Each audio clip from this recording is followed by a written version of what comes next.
नमस्कार दोस्तों, वेदांत सक्सेना नाम है हमारा और आप देखना शुरू कर चुके हैं इंडिया फर्स्ट नेटवर्क। आज इंडिया फर्स्ट नेटवर्क के जो चैनल है इसके प्लेटफॉर्म पे कोटा दक्षिण से तीसरी बार विधायक रह चुके और सभापति महोदय राजस्थान विधानसभा श्री संदीप शर्मा जी आज हमारे समक्ष बैठे हैं और आज हम इनसे तमाम मुद्दों के ऊपर बातें करने जा रहे हैं। नमस्कार सर, कैसे हैं आप? नमस्कार, एकदम बढ़िया। सर, सबसे पहले तो सर मैं आपसे जानना चाहूँगा कि जो बीते 2 साल के अंदर सबसे बड़ा एक अचीवमेंट जो आपके द्वारा राजस्थान की सरकार को मिला है, उसमें से एक ये है कि जो हमारे मंदिर माफी की ज़मीन थी, उसके ऊपर जो गैर तरीके से भूमाफियाओं ने उनकी खातेदारी छीन ली थी और 1991 में इसको हटा दिया गया। फिर 2010, 2007, 2018 में सरकार ने ये माना कि यह एक बहुत बड़ी भूल थी कि खातेदारी नहीं हटानी चाहिए थी। उसको लेके आपने जो हमारे माननीय सीएम साहब हैं भजन लाल जी शर्मा, उनसे आपने बातचीत करी, विधानसभा में ये मुद्दा बड़े जोर शोर से गर्मजोशी से आपने उठाया, तमाम पहलुओं पर टेक्निकल चीज़ों पे आपने बात करी और आज मेरे ख्याल से वो कमेटी शायद गठित हो चुकी है। तो उसके ऊपर मैं आपसे आपकी राय जानना चाहूँगा। और जो सरकार ने वादा किया था कि 3000 रुपये मंदिर के भोग के लिए और 7500 रुपये जो मेंटेनेंस है, पुजारी जी का जो खर्चा है, उसके लिए हम देंगे। तो क्या वो इम्प्लीमेंट हो गया है और किस तरह से वो जो नए उसके अंदर संशोधन किए गए हैं, उसमें अभी हाल फिलहाल क्या स्टेटस क्या है उसका? देखिए, वर्षों से जो ज़मीनें चली आ रही थी और जो भगवान के नाम जो मंदिर राजा महाराजाओं ने किए थे और उन ज़मीनों को संरक्षक के तौर पर पुजारी उनको जो है ज़मीन करते थे। परंतु एक कानून के मुताबिक जब वो ज़मीनें उस पीरियड में पुजारियों के नाम हुई, लेकिन आज कई सारी ज़मीनों पर भूमाफियाओं ने जो है कब्जे करे और आए दिन मारपीट की घटनाएं पुजारियों के साथ, उनके साथ अत्याचार, इन सारी चीज़ों को लेकर विधानसभा में भी और माननीय मुख्यमंत्री भजन लाल जी शर्मा को भी अवगत कराया। निश्चित रूप से पुजारी हमारी सांस्कृतिक ता के धरोहर रहे हैं और आवश्यक है कि वो भी अपने परिवार का पालन पोषण कर सकें और एक ऐसा कानून बने जिसके तहत भूमाफिया उनकी ज़मीनों पर कब्जा न कर सके, क्योंकि एक तरफ तो कानून इस बात के लिए इंगित करता था कि मंदिर माफी की ज़मीन, ठाकुर जी की ज़मीन वो बेची नहीं जा सकती, दूसरी ओर वही ज़मीनें बिक जाती थी और वही ज़मीनें जिनके मालिक एक तरफ कानून के द्वारा पुजारियों को बनाया गया, लेकिन उनको उनका मालिकाना हक नहीं मिल रहा था। तो ये सब विसंगतियां थी, इनको लेकर जो है बात सदन के पटल पर उठाई थी और मैं धन्यवाद देना चाहूँगा माननीय मुख्यमंत्री भजन लाल जी शर्मा को। उन्होंने हमारी धार्मिक और सांस्कृतिक धरोहरों के लिए पर्याप्त बजट, हमारे मथुराधीश जी को लेकर भी उन्होंने 66 करोड़ रुपए दिए हैं, जिससे पूरे मथुराधीश जी मंदिर का कॉरिडोर बनेगा जो वल्लभ संप्रदाय की प्रथम पीठ है और कोटा में धार्मिक पर्यटन को बढ़ावा मिलेगा, कोटा की आर्थिक स्थिति को बढ़ावा मिलेगा। इसी प्रकार अन्य जितने भी राजस्थान प्रदेश के अंदर जितने भी धार्मिक तीर्थ स्थल है, पर्यटन स्थल है, उन सबका को लेकर हमारी सरकार पूरी तरीके से गंभीर है और सभी पर कहीं ना कहीं उनके विकास के लिए, उनके सौंदर्यीकरण के लिए, उनके कॉरिडोर्स के लिए कार्य कर रही है। इसी प्रकार कृष्ण गमन पथ का भी निर्माण हो रहा है। जहाँ जहाँ से कृष्ण भगवान के पथ निकले, वो कृष्ण गमन का पथ, उसमें हमारा कोटा का चरण चौकी, मथुराधीश जी का मंदिर, ये सब लोग, ये सब जगह उस स्थल, उस ये सारे स्थल उस जगह पर उस जगह आएंगे जहाँ कृष्ण गमन पथ बनेगा।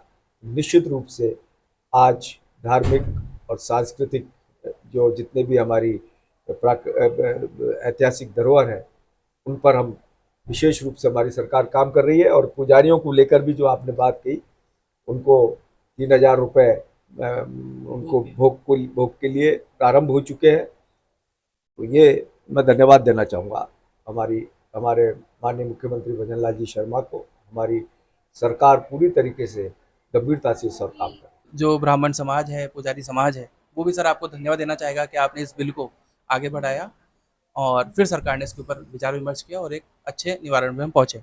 सर, अब मैं आता हूँ कि रिसेंटली अभी भारतीय जनता पार्टी ने वक्फ बिल को बहुत ही सफलतापूर्वक तरीके से पास करवा लिया है पार्लियामेंट से।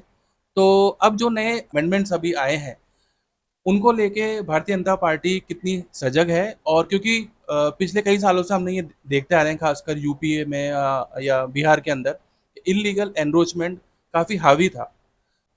देखिए, इस प्रकार का कई बार कांग्रेस सरकार ने ये लोगों को बहकाने का और भरमाने का काम किया है।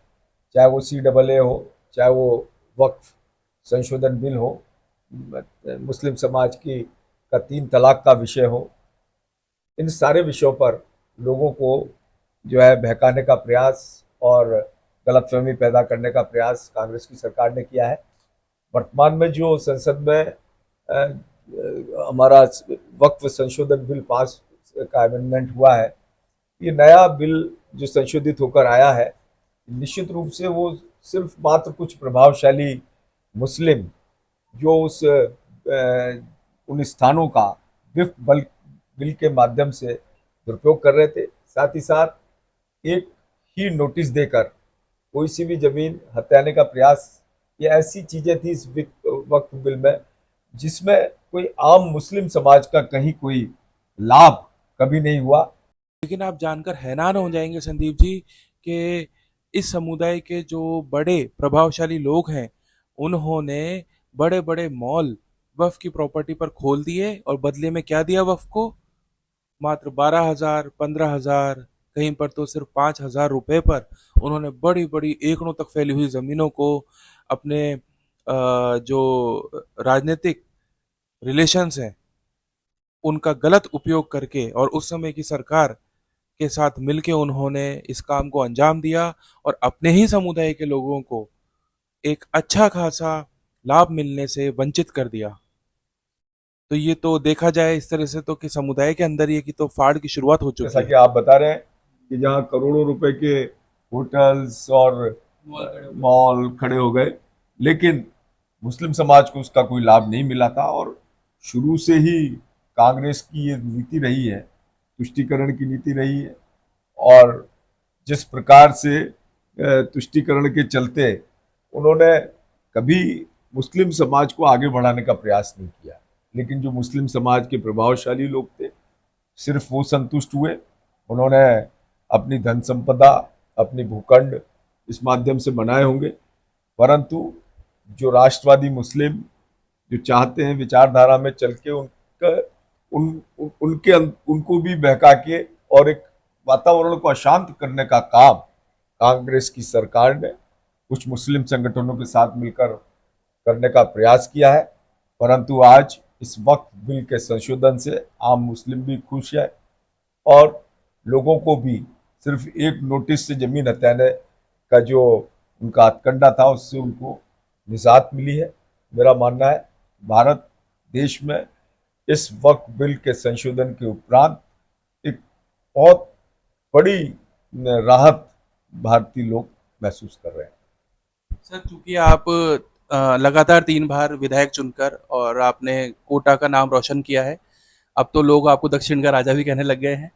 और लोगों के बीच में जब भी हम सर्वे पे जाते हैं तो कहते हैं कि जब 3 बार संदीप जी को चुना है, शीर्ष नेतृत्व इतना उससे खुश है, तो क्या अगला कदम मंत्रालय की तरफ होगा आपका? देखिए, ये तो सब शीर्ष नेतृत्व का काम है, हमें तो सेवा करनी है, विधायक होने के नाते भी सेवा करनी है। यदि और कोई दायित्व मिलता है तो उस नाते भी सेवा करनी है, क्योंकि मन में यही संकल्प है कि इस जीवन में जितनी लोगों का काम कर सके, उनके काम आ सके, उनके जो भी उनकी आशाएं हैं उन आशाओं पर हम पूरी तरीके से खरे उतरें, इस और ही काम करने का प्रयास करें। सर, आपके बड़े भाई माननीय लोकसभा अध्यक्ष ओम बिरला जी, उनके ओएसडी साहब राजीव दत्ता जी का आज जन्मदिन है। बधाई संदेश में क्या कहना चाहेंगे? हालांकि अभी हम आगे प्रोग्राम में मिलने वाले हैं उनसे। मैं उन्हें बहुत शुभकामनाएं देना चाहूँगा, बहुत बधाई देना चाहूँगा। वह निरंतर सभी लोगों के काम के लिए अग्रसर रहते हैं, प्रयास प्रयास करते रहते हैं।